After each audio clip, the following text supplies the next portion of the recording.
No one knew who she truly was. She was recognized as Pharaoh's wife, but her real power emanated from depths far beyond any earthly throne. Egypt's keeper of darkest secrets, mistress of sorcerers, the queen who moved through shadows like smoke through moonless nights. Her name never entered the scrolls of history, yet her deeds would paint all of Egypt crimson with blood. Prophet Musa, peace be upon him, had not yet been born. But she had already completed her preparations for the war that would rage in times yet to come. In Egypt's magnificent palaces, beneath the shadows of ancient pyramids, along the mystical banks of the sacred Nile where forbidden spells were woven into reality behind every act of dark magic, her hand guided the rituals. Pharaoh was merely the visible power, the face that commanded armies and issued the true control.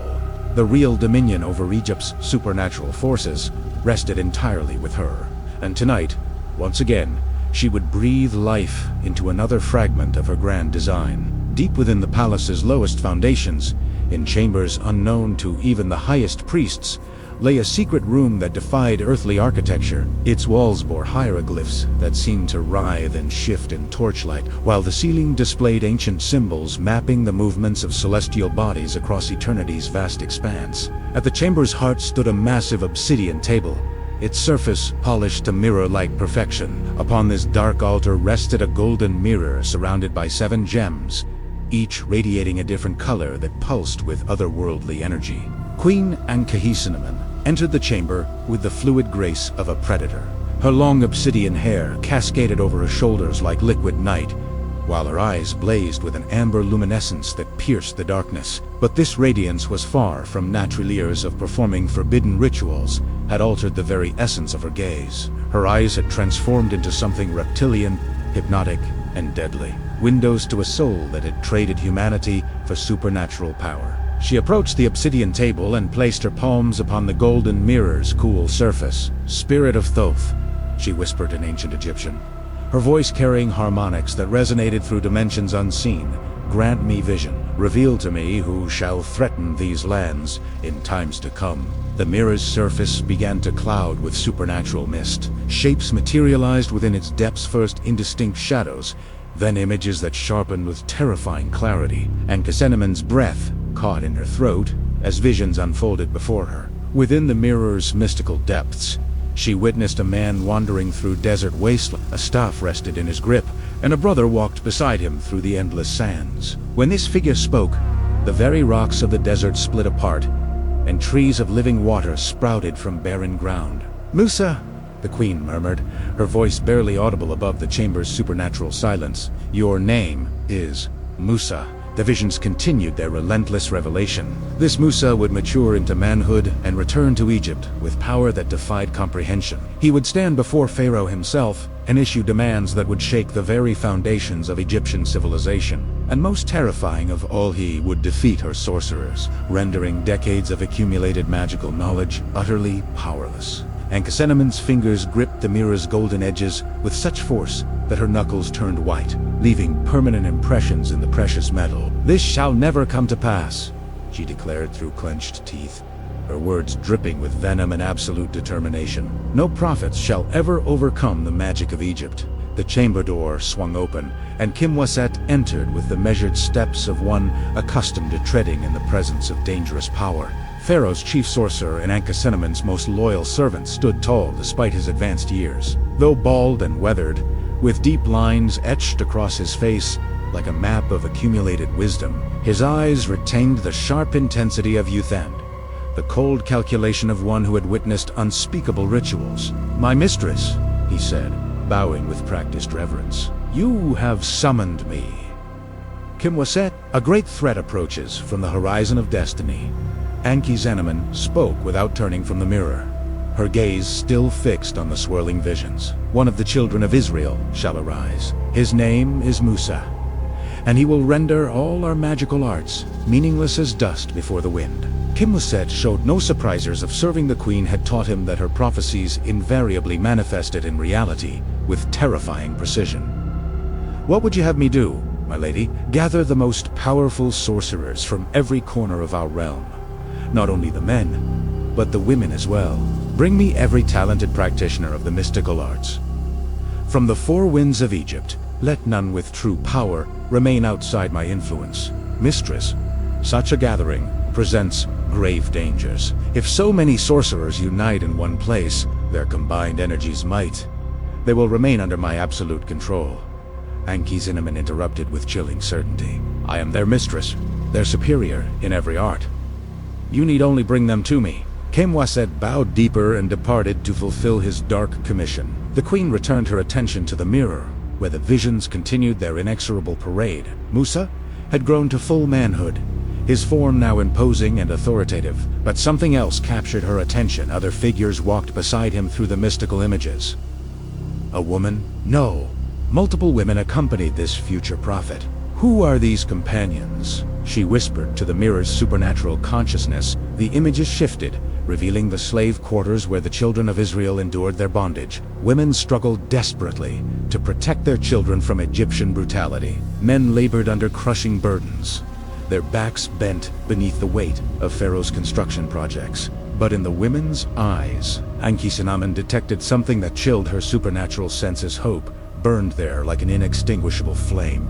Her blood turned to ice in her veins. They possess sorceresses of their own, she murmured in dawning horror. The women of the children of Israel command magical arts. This revelation shattered her previous understanding of the threat. Until now, she had viewed only Musa as her supernatural enemy, but she knew better than anyone the true power that women could wield in the mystical arts. If the Hebrew women also possessed magical abilities, sleep eluded her that night, as terrible possibilities multiplied in her mind like serpents in darkness. The following day, Kemwaset began delivering his reports. Sorcerers were arriving from every province of Egypt and beyond, from Memphis and Thebes, from Aswan's granite quarries, even from the remote desert oases, where hermit magicians practiced arts lost to civilization. Male sorcerers excelled in transmutation magic, transforming staffs into serpents, creating elaborate illusions that deceived even the wisest minds. But the female practitioners, the female sorcerers, wielded far more dangerous powers. Bernice arrived first, a daughter of Alexandria's seafaring merchants who commanded the waves themselves, summoning storms and directing the fury of the Mediterranean. Next came Nenager from the southern deserts, a woman who conversed with sandstorms and forged pacts with the jinn that dwelt in the burning wasteland. Third to answer the summons was Taboo from Memphis's ancient temples, a necromancer who could speak with the dead and bind their restless spirits to her will. But the final arrival differed from all the others. Her name was Kamastan, ancient woman whose hair had turned snow white and whose face bore the deep furrows of accumulated centuries. Yet her eyes were black and bottomless as the void between stars. Her particular gift was the ability to perceive time itself, to gaze into the past's hidden secrets and peer through the veils that concealed future events. And Cinnamon assembled them in the palace's most secret chamber. 30 female sorcerers arranged themselves in a perfect semicircle, each with her own collection of mystical implements spread before her. Crystals that pulsed with inner light, bones carved with protective runes, herbs dried at precise lunar phases, and ancient symbols that predated the pyramids themselves. Lady Anki Cinnamon began, her voice carrying the authority of absolute command. I entrust you with a mission of supreme importance. An enemy approaches who threatens not merely Egypt, but the very foundations of our magical civilization. From among the children of Israel comes a man. His name is Musa. Murmurs rippled through the gathered women. Several had encountered this name in their own prophetic visions and divination rituals. He is not merely a man, the queen continued, her words weighted with supernatural dread. Forces beyond mortal comprehension stand behind him. Powers that could render all our accumulated magical knowledge meaningless. Therefore, we must prepare ourselves for a conflict unlike any in history. Ancient Kamast stepped forward from the semicircle's center. My mistress, she spoke in a voice that trembled with age but remained sharp with insight. I have observed this man within time's flowing currents. He is no ordinary sorcerer. His power descends from the heavens themselves. The chamber fell into profound silence. Power that originated in the heavens meant divine power, authority that transcended all earthly magic. This cannot be possible, Bernice protested, her seafaring confidence wavering. No mortal human can possess truly divine power. You speak from ignorance. Khemest replied with certainty born of temporal sight. Among humanity exist chosen ones, individuals who can commune directly with their divine sources. This Musa is precisely such a person. And Kisanaman struck the table with her fist, the sound echoing through the chamber like thunder. Then we, too, shall commune with divine powers. We shall forge alliances with forces that rival the very heavens. From that night forward, the palace became the epicenter of rituals that violated every natural law. 30 female sorcerers, under Ankusen, began forging pacts with the darkest entities in existence. They invoked Egypt's most malevolent deities: Set the Destroyer, Apapis the Chaos Serpent, Ammit the Devourer of Souls. Gods of destruction and apocalypse answered their desperate summons. The rituals defied description in their horror. At midnight's darkest hour, the palace's deepest chambers filled with practitioners forming perfect circles around flickering candles that cast dancing shadows on ancient walls. At each ritual's center stood an altar of sacrifice, surrounded by channels carved into stone to direct the flow of blood, while Ankh-Sanamen recited incantations in Egyptian dialects older than recorded history. The other women created rhythms with drums and cymbals that resonated through dimensions beyond the physical realm. Spirit of Set, grant us your destructive power. The queen would cry to the darkness above. Venom of Apapis, annihilate our enemies. But even these extreme measures proved insufficient. If Khemest's temporal vision spoke truth, then Musa's divine connection transcended even the most powerful Egyptian deities. At that crucial moment, Ankh-Sanamen decided to play her final, most dangerous card. She would perform the most forbidden ritual in all Egyptian magical tradition: soul transference. This ultimate ceremony allowed a sorcerer to transfer her spiritual essence into other supernatural entities.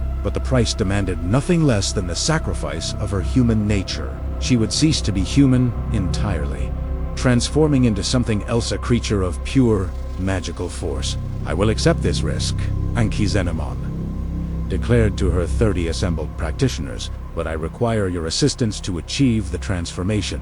Special preparations were made for the forbidden ceremony. In the palace's deepest point, where ancient embalming chambers once processed the bodies of forgotten pharaohs, a hidden room was opened. The walls were lined with obsidian stone, for obsidian concentrated spiritual energy like no other material. The ceiling was decorated with star maps, because cosmic energy would be essential for the transformation. A golden platform was placed at the room's center. Around the platform, 30 crystal mummies were positioned. These were the preserved remains of ancient sorcerers whose accumulated power had been stored for centuries, waiting for this moment of ultimate need. When the ritual night arrived, Ankh-Sanamen, dressed in white linen robes that seemed to glow in the chamber's supernatural darkness, she loosened her hair and painted ancient symbols across her face with pigments made from crushed gemstones. The 30 female sorcerers surrounded her in a perfect circle. Tonight I die, Ankh-Sanamen announced to her gathered followers, but I shall be reborn. No longer will I merely be Pharaoh's wife. I shall become Egypt's goddess incarnate.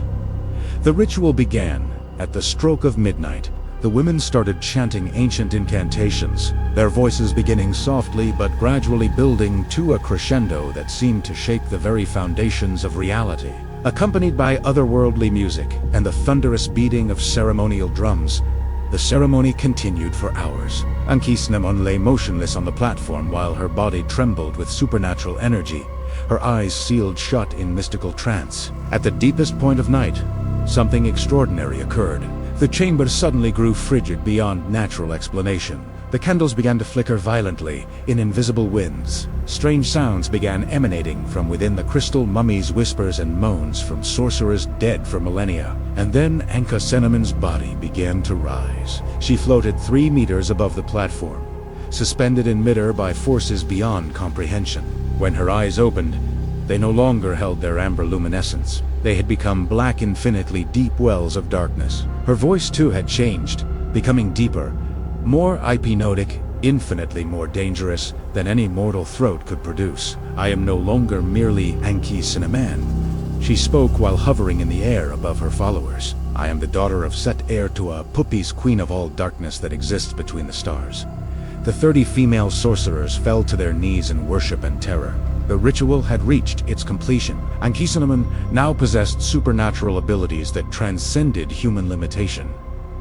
But the price had been devastating. She had lost most of her human emotions and connections. No longer was she a normal mother or wife. She had become something entirely dedicated to the pursuit of magical power. The transformation became obvious in the following days. Even Pharaoh noticed the change in his wife's behavior. Ankhesenamun no longer involved herself in the palace's daily administration. She showed little warmth, even toward her own children. Her every thought centered obsessively on developing strategies to defeat Musa. Working alongside her female sorcerers, she devised new approaches to the coming confrontation. The first plan involved neutralizing Musa before his birth. Using her enhanced magical abilities, Ankhesenamun began monitoring the children of Israel's settlements. She observed pregnant women, attempting to determine which would give birth to male children who might threaten Egypt's supernatural supremacy. It was during this surveillance that she commanded Pharaoh to issue the infanticide decree. "My husband," she said to Pharaoh during one of their private audiences, "dangerous children will be born among the children of Israel. We must take severe measures to prevent them from maturing into threats." "Which children, specifically?" Pharaoh inquired with the practical concern of a ruler. "Male children, especially those who will be born with great spiritual power." Ankhesenamun's magical abilities were formidable, but not perfect. She could not identify precisely which child would become Musa. Therefore, all male children would need to be eliminated to ensure the threat's complete removal. Pharaoh issued the terrible command. Egyptian soldiers marched into the Hebrew quarters. Horrific massacres began as innocent infants were torn from their mother's arms. But what Ankhesenamun did not realize was that Musa's mother, Jochebed, also possessed a form of supernatural ability. The women of the children of Israel wielded powers completely different from Egyptian sorcery. Rather than forging pacts with dark entities, they maintained connections with forces of light and divine protection. Through prayer and unwavering faith, they could create miraculous shields of protection that surpassed any earthly magic. Jochebed understood exactly how to protect her infant son, Musa. She prepared a special basket, strengthening it not with physical materials, but with prayers that resonated through heavenly dimensions. She placed protective herbs inside, moistened it with blessed waters, and most importantly, she wove an invisible shield of divine protection around her baby. When she placed the basket in the Nile's flowing waters, Ankhesenamun's surveillance spells could not detect it. This was because Jochebed's protective magic operated from entirely different principles than the dark sorcery Ankhesenamun understood. These were powers that originated from light, hope, and sincere faith rather than supernatural bargains with malevolent entities. As the basket floated along the Nile's sacred waters, Pharaoh's daughter discovered it. This, too, was no mere coincidence. Jochebed's prayers had guided the basket into the safest possible hands. Pharaoh's daughter possessed a kind heart and immediately took the child under her protection. Ankhesenamun realized her mistake too late. When she focused her enhanced magical abilities more intensively, she perceived a child growing up under Pharaoh's daughter's care. But by then, it was far too late. The child now enjoyed the palace's protection, making any direct attack impossible. "This child will mature," she muttered through gritted teeth. "But when that time comes, I will be prepared." Years passed while Ankhesenamun maintained her vigil. The child grew into a young man. He received education in the palace, studied Egyptian culture and traditions.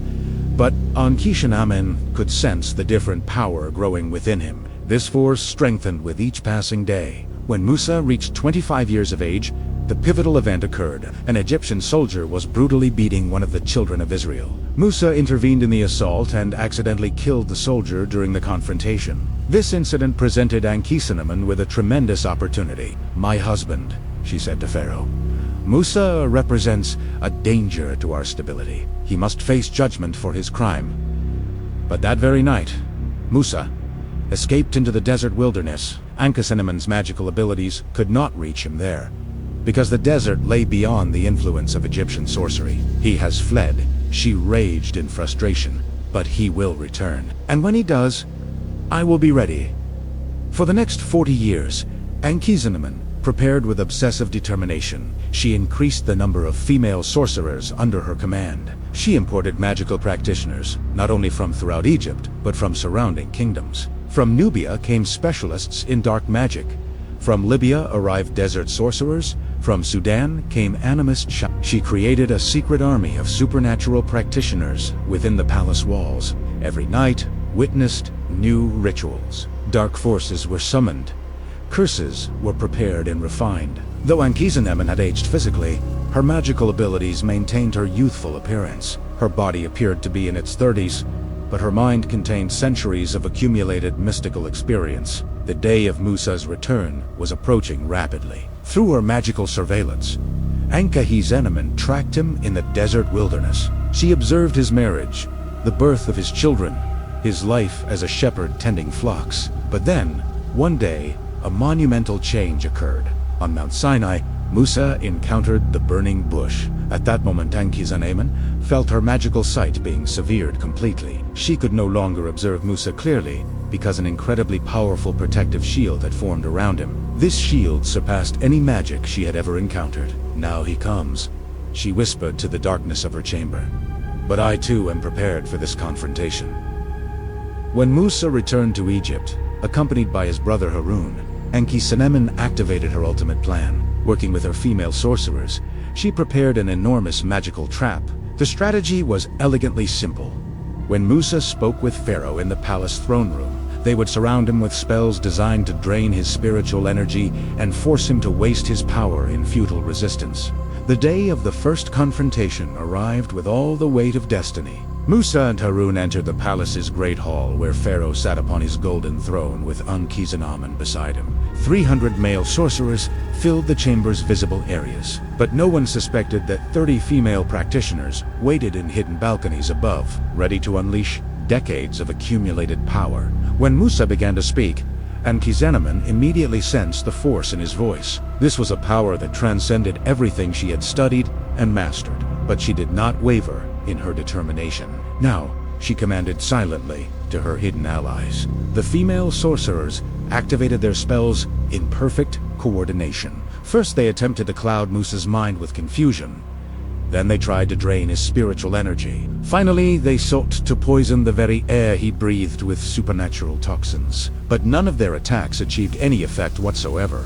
Musa continued speaking without showing the slightest sign of impact from their assault. Moreover, when he threw his staff to the ground and it became a serpent, this divine serpent devoured all the illusions created by the Egyptian magicians. Ankhesenemen felt her world collapsing around her. Decades of preparation had been rendered meaningless in moments. But she was not yet ready to surrender the war. More powerful spells remained in her arsenal. Darker rituals awaited their turn. That night, she issued an emergency summons. Every sorcerer in the palace gathered, both men and women. 500 magical practitioners assembled in total. "Musa's power exceeds our previous calculations," she announced to the crowd, "but we shall forge alliances with even greater forces to match his strength."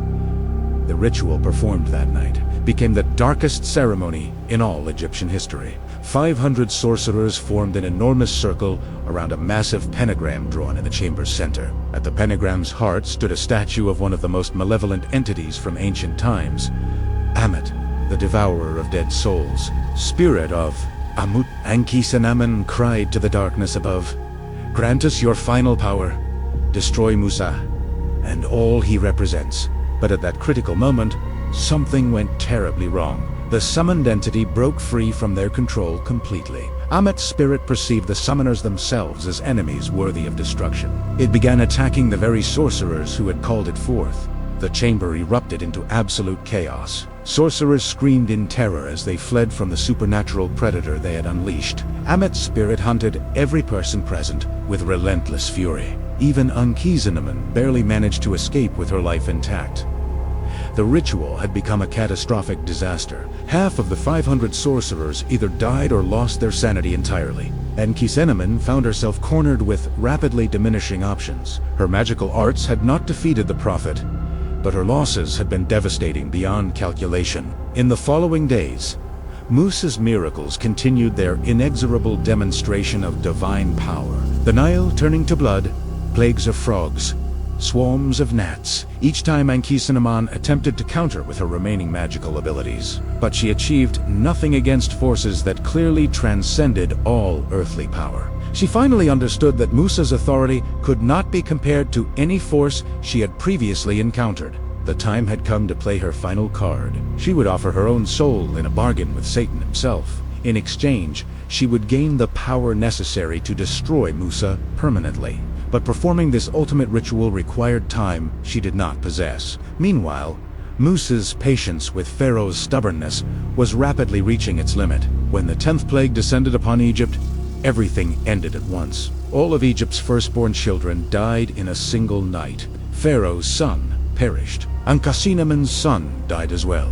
That night, Ankhesenamun sat alone in her magical chamber, surrounded by the remnants of 40 years of preparation. All her accumulated power, all her intricate plans, all her forbidden rituals had been rendered meaningless by forces beyond her comprehension. Musa had achieved absolute victory. The children of Israel were departing Egypt, leaving behind a shattered system of sorcery, a scattered army, and the wreckage of supernatural ambitions. Ankhesenamun stood one final time before her scrying mirror. Within its depths, she saw her own reflection, no longer the beautiful queen of decades past, but an aged and broken sorceress whose eyes had lost their supernatural fire. "You have won, Musa," she whispered to the mirror's surface. But this war has not ended. Because she understood that in future ages, other sorcerers like herself would arise. As foreigners of the Dio, forces would always emerge to wage war against the prophets and their divine messages. This had been the first battle in an eternal conflict. But it would not be the last. When the sea split in two, Ankhesenamun felt her scream of anguish echo throughout all of Egypt. From the palace's highest tower, she watched through her crystal sphere as the children of Israel made their escape. The Red Sea's waters rose like walls on either side, creating a dry path through the depths where Musa led his people with his staff, commanding the very elements. Behind them walked the entire Hebrew nation in safety and freedom. "Impossible," she hissed through clenched teeth. "Water magic is my specialty. No mortal human can control the sea in such a manner." But what followed shattered her remaining hopes completely. When Pharaoh's army entered the sea's center in pursuit, the waters crashed back together with divine fury. Thousands of soldiers, hundreds of war chariots, Egypt's most powerful commanders all, were swallowed by the depths in moments. And Pharaoh himself. Pharaoh died with them beneath the crushing waves. Ankhesenamun's world had been utterly destroyed. 40 years of preparation, thousands of sorcerers, endless schemes, everything had been buried beneath the waters in an instant. But she was not yet ready to surrender. Standing beside her crystal sphere was ancient Kumna. The sorceress woman had reached her 90s, but her eyes remained sharp and menacing as polished obsidian. "What else do you perceive in time's flowing currents?" Ankhesenamun demanded. Kamask placed her withered hands upon the crystal sphere's surface. Shapes began materializing within its mystical depths, visions from futures yet to unfold. "My mistress, this is merely the beginning," she whispered with prophetic certainty. "After Musa, others shall arise. Prophets from his lineage will emerge. Dawood, Sulaiman, Isa, and finally, ... Her voice trembled with supernatural dread. One named Muhammad, not from the children of Israel, but possessing the same divine authority. And he ... Kames's voice began shaking uncontrollably. "He will bring the final destruction of all sorcerers like ourselves." Ankhesenamun slammed her fist against the table with such force that cracks appeared in the stone. "This shall never come to pass. If our dominion will end in the future, then we shall wage war against that future itself." Kames stared in bewilderment. "My mistress, how can one possibly fight against future time? If we can alter time's flow, we can change destiny itself, and I will accomplish this impossibility." That night, Ankhesenamun decided to attempt history's most dangerous magical working, the ritual of temporal manipulation. This ceremony existed only in the most forbidden grimoires banned even among legendary sorcerers. Tampering with time's fabric could endanger not merely the practitioner, but the entire universe's stability. Yet Ankhesenamun had reached the point where she would risk everything. The following day,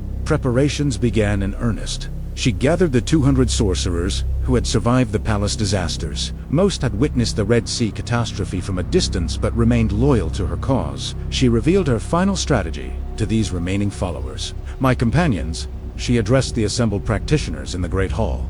Musa has defeated us, but our war extends beyond this single prophet. We fight against the force he represents. This power will grow stronger in future ages. Unless we intervene immediately, the world will remain under their control for eternity. Whispers began circulating among the sorcerers. Some felt deep apprehension, while others experienced excitement at the prospect of ultimate magical achievement. "What do you require of us?" asked Chief Sorcerer Kemuset. "We shall interfere with time itself. By traveling into the past, we will prevent the children of Israel from ever entering Egypt. If Ibrahim's grandson Jacob had never come to our land, then Musa would never have been born." The hall fell into ice-cold silence. "My mistress," protested young sorceress.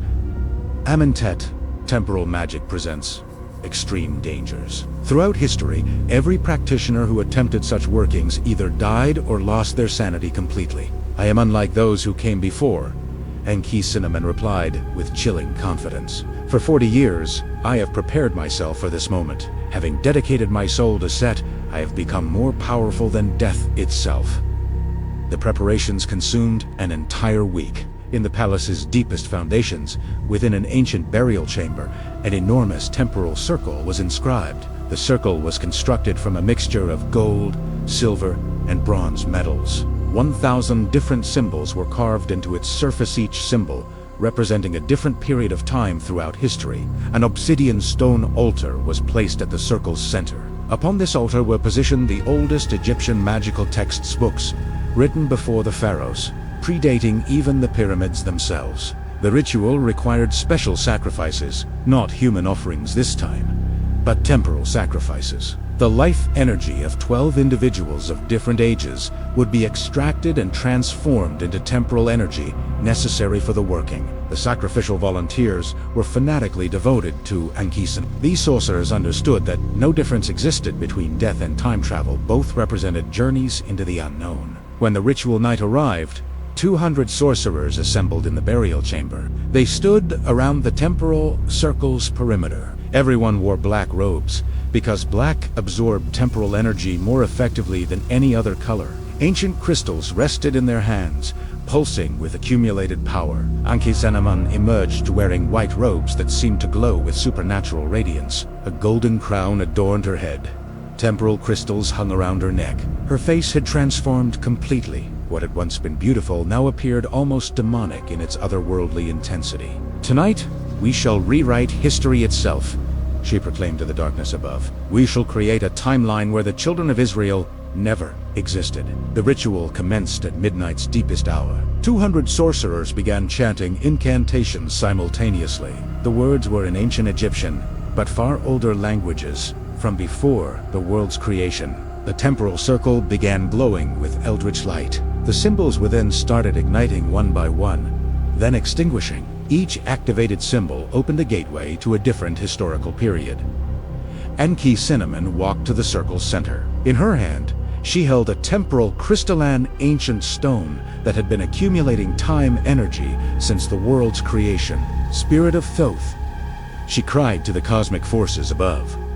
"God of time itself, opened the gates of the past for my passage." The crystal began radiating blinding brilliance. Its light intensified steadily, illuminating the entire chamber with supernatural fire. At that moment, extraordinary phenomena began manifesting. Temporal fractures appeared in the chamber's atmosphere. Images from past, present, and future began swirling together in impossible combinations. The sorcerers could observe different eras simultaneously. Enki Cinnamon sensed the temporal tunnel beginning to open.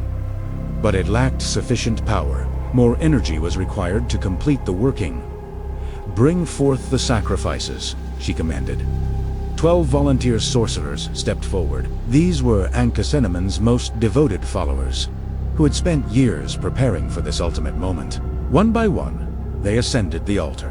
Anki-Cinnamon used her obsidian blade to extract their life energy not through cruel butchery, but via a special spell that transformed their souls into temporal energy. With each sacrifice, the temporal tunnel grew stronger. Finally, after the 12th offering, the portal opened completely. A massive, rotating, blazing gateway materialized in the chamber's center. Different temporal periods' voices echoed from within its depths. Ankh-Cinnamon could see her target time clearly, the era before Jacob's arrival in Egypt. "Now I depart," she shouted triumphantly.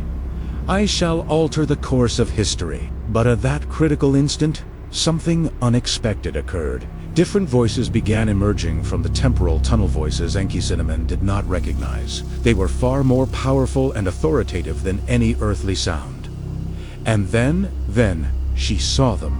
Beings of light began emerging from the tunnel's depths. These were angels, not ordinary celestial messengers, but special guardians of time itself. Angels who protected Allah's control over temporal reality.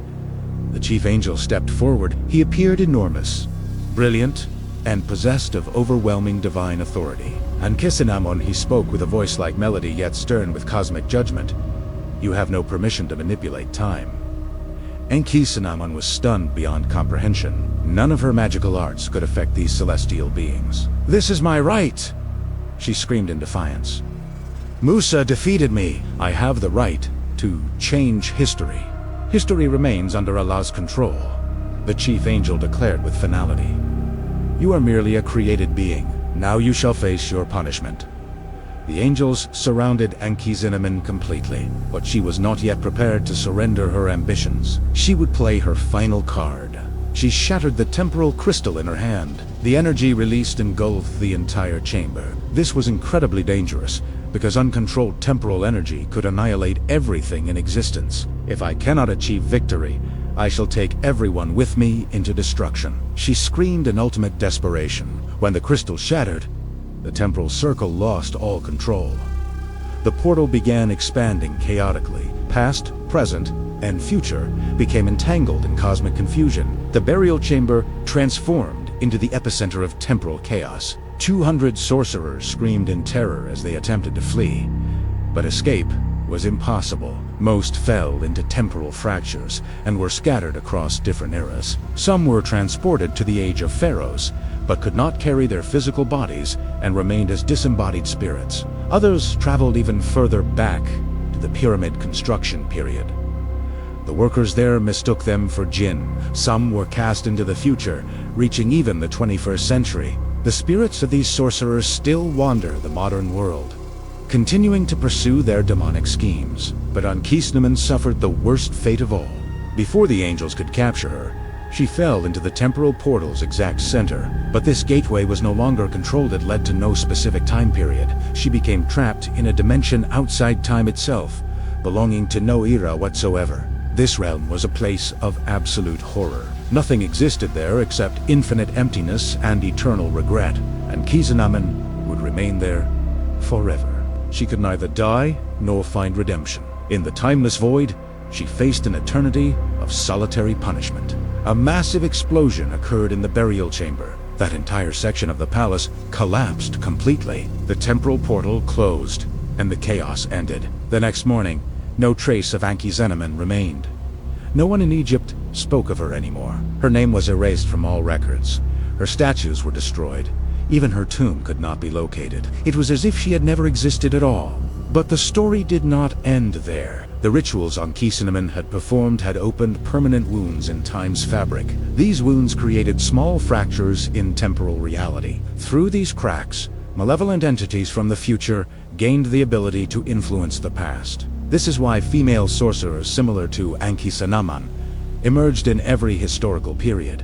During the Roman era, hidden sorceresses worked among those who persecuted Christians. During the Crusades, women who had made pacts with demonic forces supported those who attacked Muslims. During the Mongol invasions, Ankh-Cinnamon's spiritual heirs were among those who destroyed Baghdad. During Andalusia's fall, the same dark energy operated behind those who drove Muslims from their lands. And in our present day, Ankh-Cinnamon's spiritual successors work among the hidden forces waging war against Islam. Because she was not merely an individual, she was the forerunner of a dark army that would prepare the world for the Dial's emergence. In every age, in every era, female sorcerers like her would arise. They would turn people away from faith, wage war against prophets, and distort truth itself, until the final times when the Dial would emerge. And then, the war in Kisanaman began would finally reach its conclusion. But until that end arrives, the struggle continues. Every Muslim, every believer, participates in this hidden war. Entities like Ankisunaman still exist in the modern world. They no longer practice physical magic, but they create the same effects through media, technology, and educational systems. They incite women against their religion. They destroy family structures. They attempt to portray traditional values as primitive. They present religious beliefs as unscientific, and while doing this, they employ Ankisunaman's tactics: beauty, charisma, persuasive speech, subliminal messages. Therefore, everyone who reads this story must remain vigilant, because Ankisunaman's spirit still exists outside time, yet her influence continues in this world. Female sorcerers like her have existed in every age, exist now, and will exist in the future, until the end times arrive and the final reckoning begins. This is why Ankisunaman's story is not merely about the past. This story continues even now, and you could become part of this narrative, either by falling under the influence of those like her, or by taking your place among those who stand against them. The choice is yours. But remember, this war has not ended. It is only beginning.